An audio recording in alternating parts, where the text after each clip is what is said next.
누가복음 18장 18절에서 30절까지 말씀을 보시겠습니다.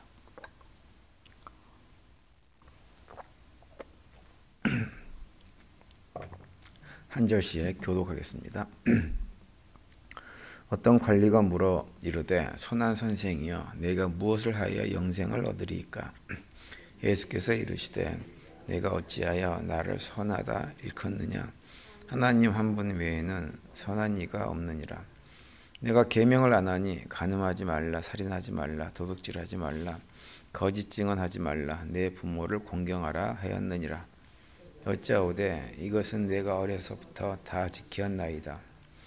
예수께서 이 말을 들으시고 이르시되 내게 아직도 한 가지 부족한 것이 있으니 내게 있는 것을 다 팔아 가난한 자들에게 나눠주라. 그리하면 하늘에서 내게 보화가 있으리라. 그리고 와서 나를 따르라 하시니 그 사람이 큰 부자이므로 그 말씀을 듣고 심히 근심하더라. 예수께서 그를 보시고 이르시되 재물이 있는 자는 하나님의 나라에 들어가기가 얼마나 어려운지 낙타가 바늘기로 들어가는 것이 부자가 하나님 나라에 들어가는 것보다 쉬우니라 하시니 듣는 자들이 이르되 그런즉 누가 구원을 얻을 수 있나이까? 이르시되 내 할 수 있는 것을 하나님은 하실 수 있느니라. 베드로가 여짜오되 보옵소서 우리가 우리의 것을 다 버리고 주를 따랐나이다. 이르시되 내가 진실로 너에게 이르노니 하나님의 나라를 위하여 집이나 아내나 형제나 부모나 자녀를 버린 자는 30절 다 같이요. 현세 여배를 받고 내세 영생을 받지 못할 자가 없느니라 하시니라. 아멘. 인복이라고 하는 말이 있죠. 인복이라고 하는 말이 우리가 살면서 사람을 잘 만나야 된다라고 하는 얘기를 많이 합니다. 왜냐하면 이제 우리가 살아가는 삶 자체가 사실은 사람을 만나는 일이라고 할 수가 있기 때문에 그렇습니다. 그래서 사람을 잘 만나면 그 사람으로 인해서 내 삶이 바른 방향으로 가고 또 세상적으로도 좀 출세도 하고 성공도 할 수 있는 길이 열립니다. 그런데 사람을 잘못 만나면 오히려 잘 나가던 인생도 하루아침에 불행하게 되어져 버리는 경우들이 상당히 많이 있죠. 그래서 인생이라고 하는 것은 만남의 관계로 만들어진다라고 하는 그런 말도 있습니다. 태어나자마자 우리 인생은 만남으로부터 시작합니다. 태어나자마자 가장 먼저 만나는 게 누군가요? 엄마를 만납니다. 엄마를. 엄마, 부모. 근데 부모의 만남이 잘못돼 버리면 잘못된 길로 빠질 수도 있습니다. 최근에 그 동성애자들 같은 경우에 동성애자들이 자식을 가지려고 입양하는 경우가 상당히 많이 있어요. 근데 이제 그런 경우 걱정되는 건 뭐냐면 그들로부터 입양된 자식들입니다. 기본적으로 왜곡된 삶을 살아가는 부모 밑에서 자라는 아이들의 삶이 왜곡되지 않을 가능성이 별로 없어요. 그 왜곡된 삶을 누가 보상을 해줄 것인지. 제가 동성애자들이 자식을 입양한다는 얘기를 들으면서 참 드는 안타까운 생각 중에 하나입니다. 또 친구와의 만남도 우리가 굉장히 인생에서 중요하죠. 우리가 흔히 뭐 친구 따라 강남 간다 이런 얘기들 참 많이 하는데요. 친구를 잘 만나면 좋지만 잘못 만나면 그 친구로 인해서 인생 자체가 망가지는 경우도 자주 봅니다. 학생들은 선생을 잘 만나야 되고요.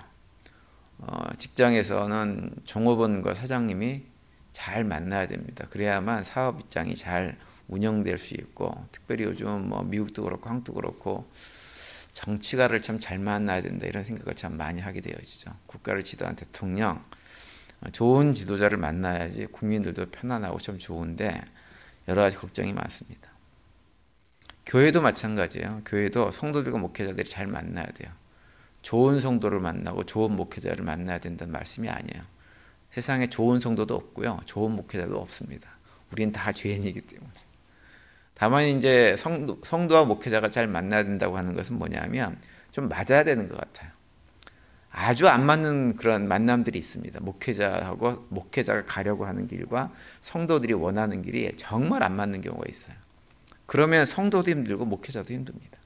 근데 그것이 아니라 목회자가 하는 것이 100% 마음에 들지는 않지만 전반적으로 목사님이 이 정도면 괜찮겠다. 또 성도들을 볼 때, 목회자가 볼 때도 못마땅한 것이 있지만 전반적으로 이 정도면 우리 교회는 참 훌륭한 분들이야. 이런 느낌을 가지면 교회가 굉장히 편안해집니다. 우리 사람이 이렇게 만남이 중요한 이유는 처음부터 하나님께서 그 만남을 통해서 우리를 이렇게 만드셨기 때문에 그래요. 만남을 통해서만 살 수가 있어요. 다른 말로 이야기해서 다른 사람과 함께 살아가는 삶이 우리를 유지시켜 줍니다. 그래서 하나님께서 처음에 아담이 혼자 독처하는 것이 보기 좋지 않아서 누굴 만들어줬어요? 이브를 만들어주신 이유는 혼자 살 수 없기 때문에 그래요. 우리는 그래서 누군가를 만나서 그 만남을 통해서 교제를 하고 교제를 통해서 삶을 살 수밖에 없습니다. 그래서 만남이 중요하기 때문에 성경에서도 그런 만남에 대한 얘기들을 참 많이 보여주는데요. 성경에 나온 만남 가운데서도 보면 어떤 만남은 정말 복된 만남이 있었지만 어떤 만남은 정말 만나면 안 되는 만남들이 있었던 것을 볼 수가 있어요. 예를 들어서 바로하고 애굽의 바로하고 요셉의 만남은 참 복된 만남이죠. 그죠? 요셉을 만남으로 해가지고 애굽 전체가 새로운 어떤 삶의 자리로 나갈 수 있었죠. 또 다메섹 더상에서 예수님과 사울이 만났던 그 만남도 참으로 복된 만남이었습니다. 또 십자가에서 매달려 있으면서 예수님 만났던 강도하고 예수님과의 만남도 정말 복된 만남이었죠. 그리고 또 한 가지 예를 들면 선한 사마리아 사람이 강도 만난 사람 만난 것도 참 아름다운 만남이었습니다. 그런 만남들은 돈으로 치면 100만 달러짜리 만남이다 이렇게 얘기도 할 수가 있는 그런 만남이에요. 그런데 그 반대도 있어요. 어떤 만남이 있나요? 만나지 말아야 될 만남, 하와하고 뱀의 만남. 그렇습니다. 인류 전체를 갖다가 타락한 본성을 가진 인간으로 만들어낸 결정적인 계기가 됐던 것이 하와와 뱀의 만남이었죠. 그리고 그 이후에도 보면 사사기로 와서 삼손과 드릴라의 만남, 또 가인과 아벨의 관계에서의 만남, 신약으로 넘어오면 아나미와 삽비라 같은 그런 만남, 그 사람들이 만난 도냉과의 만남, 이런 것들. 어쨌든 그런 만남들이 다 보면 불행한 만남들이었어요. 차라리 만나고 경험하지 못했으면 훨씬 더 좋았을 뻔했다는 생각이 들게 하는 만남들이었죠. 제가 오늘 만남에 대해서 얘기를 많이 하냐면 오늘 본문에 나오는 예수님을 찾아온 한 사람, 한 관원에 관한 얘기가 있기 때문에 이 말씀을 드리는 거예요. 그 관원의 입장에서는 어떻게 보면 그 인생 가운데서 가장 중요한 만남의 시간을 지금 사실은 갖고 있는 거예요. 그 만남을 어떻게 하느냐에 따라서 그의 인생 전체가 완전히 복된 길로 갈 수도 있고 망하는 길로도 갈 수 있는 절체절명의 순간이라고 할 수가 있습니다. 그 관원은 어떤 소망이 있었냐면 영생에도 소망이 있었던 관원이에요. 그래서 오늘 보면 18절에 보시면 이렇게 시작을 하죠. 어떤 관리가 물어 이르되 선한 선생님이여 내가 무엇을 하여야 영생을 얻으리이까 이렇게 얘기합니다. 이 관원은 보면 물질이 굉장히 많았던 사람이었던 것 같아요. 그리고 물질이 많았던 것이 아니고 하나님에 대한 지식도 많이 가지고 있어요. 율법에 대한 지식이 풍성했던 사람입니다. 그리고 율법에 대한 지식이 풍성했을 뿐만 아니라 율법을 아주 충실하게 어렸을 때부터 지켜오던 사람이에요. 그래서 진실로 부모를 공경하고 부모님 말씀 순종해서 말씀을 잘 듣고 그 말씀에 따라서 어렸을 때부터 말씀 훈련을 잘 받았던 사람인 것 같아요. 그러니까 성공적인 삶을 살았던 사람이었다고 할 수 있죠. 그런데 이 관원에게 한 가지 소원이 있었어요. 바람이 있었는데 그건 뭐냐면 현재 자신이 누리고 있는 이런 성공적인 삶을 좀 영원히 지속하고 싶은 마음이 이 관원에게 있었습니다. 그래서 예수님을 만나가지고 뭐라고 묻냐면 예수님 어떻게 해야지 내가 영생을 얻을 수 있습니까? 라고 물은 것이죠. 그 얘기를 조금 바꾸면 뭐냐면 예수님 제가 어떻게 해야 현재 제가 누리고 있는 이런 성공적인 삶을 계속해서 유지할 수가 있겠습니까? 라고 물은 것입니다. 사실 이러한 바람은 여기 오늘 본문에 나오는 이 관원뿐만 아니라 모든 사람들이 사실 다 하는 생각들입니다. 자신의 삶이 실패한 인생, 망가진 인생, 좀 잘못된 인생이라 그러면 뭔가 변화를 원하겠지만 현재 자기 상황이 굉장히 만족하고 뭔가 성공적인 삶을 살고 있다고 생각이 들면 대부분 사람들은 어떻게 생각하냐면 지금의 현상이 안 바뀌었으면 좋겠다. 계속 유지가 됐으면 좋겠다. 이런 생각들을 참 많이 하죠. 오늘 본문에 나오는 사람도 자신의 삶이 성공적인 삶을 산다고 생각했기 때문에 그 삶이 영원히 지속되기를 원했습니다. 그래서 예수님께 어떻게 하면 현재 내가 누리고 있는 것을 계속 누리면서 영생을 얻겠습니까? 라고 물은 것인데 그 질문에 대해서 예수님께서 전혀 다른 대답을 해주셨어요. 22절에 보시면 예수께서 이 말을 들으시고 이르시되 내게 아직도 한 가지 부족한 것이 있으니 내게 있는 것을 다 팔아 가난한 자들에게 나눠주라. 그리하면 하늘에서 내게 부화가 있으리라. 그리고 와서 나를 따르라 하시니 이렇게 말씀을 하셨어요. 한마디로 얘기하면 현재 네가 누리고 있는 거, 그 풍요로움과 성공, 여기에 삶이 연연하지 말고 그것은 다 포기하고 예수님을 따르라고 하는 거예요. 현재 자기가 누리고 있는 모든 것들을 좀 영원히 지속하고 유지하고 그걸 갖다 누리며 살기를 원했던 청년에게 예수님은 오히려 그런 모든 것들을 다 버리고 이웃을 위해서 나눠주고 이제는 거기에 마음을 두지 말고 예수님에게 마음을 두고 나를 따라오라 이렇게 요청하신 것이죠.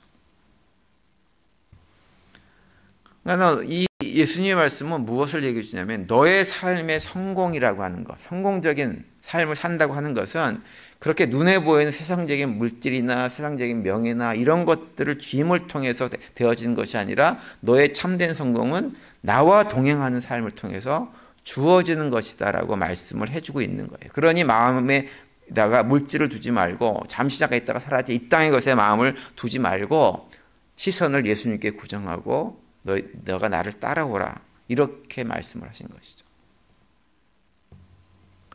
이것이 구원을 얻는 길이고요. 이것이 세상에 주지 못하는 참된 평안 가운데 살아가는 길이기 때문에 예수님께서 이렇게 말씀을 하신 것입니다. 그런데 오늘 본문에 나오는 그 사람은 그러한 예수님의 응답에 대해서 자기가 가진 모든 것들을 포기할 수가 없었습니다. 예수님과의 그런 아름답고 귀한 만남을 통해서 그의 인생이 정말로 아름답게 될 수 있었지만 그 청년은 그것을 이해하지 못하고 받아들이지 못하고 자기가 현재 누리고 있는 작은 성공과 작은 풍요로움을 붙들고 오히려 근심하면서 돌아갔다라고 오늘 본문이 말씀을 하고 있습니다. 오늘 본문 23절에 보시면 그 사람이 큰 부자이므로 이 말씀을 듣고 심히 근심하더라 이렇게 말씀을 하고 있어요. 근심했다는 얘기는 근심하고 돌아갔다고 하는 거예요. 마태복음 19장에 보면 그렇게 언급을 하고 있죠. 한마디로 예수님께서 나를 따라오라고 하는 요구를 이 청년은 거부해 버린 거예요. 그런데 오늘 본문에 나온 이 청년의 얘기는 청년의 얘기만이 아니고 누구에게도 속한 것이냐면 우리에게도 동일하게 주어지는 얘기입니다. 그러니까 예수님께서 이 사람에게 한 말씀은 우리들에게도 동일하게 하고 있는 거예요. 그 부자의 모습을 통해서 우리 자신의 모습을 돌아보게 하고 있는 거죠.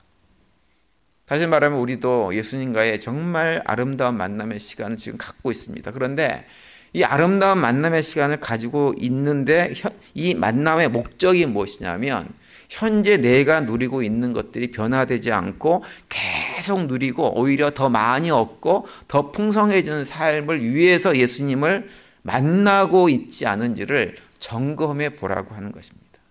정말 중요한 것이 무엇인지 우리가 영생하도록 누려야 될 것이 무엇인지를 점검해 보라고 하는 거예요.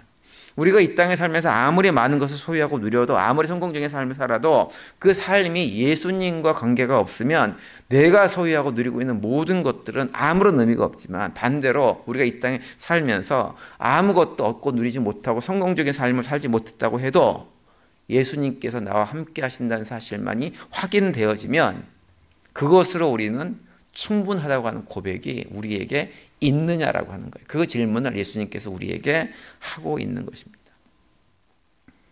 오늘 본문에 나오는 부자 청년도 예수님을 만났고 우리도 예수님을 만났습니다.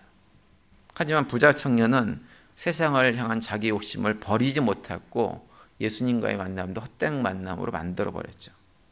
저는 우리 교회 모든 성도님들이 예수님과의 그 만남을 헛된 만남이 아닌 일회성 만남이 아닌 주님을 따라가면서 주님과 동행하는 참으로 복된 만남으로 만들어 나가는 저희 모두가 될 수 있게 되기를 간절히 바랍니다.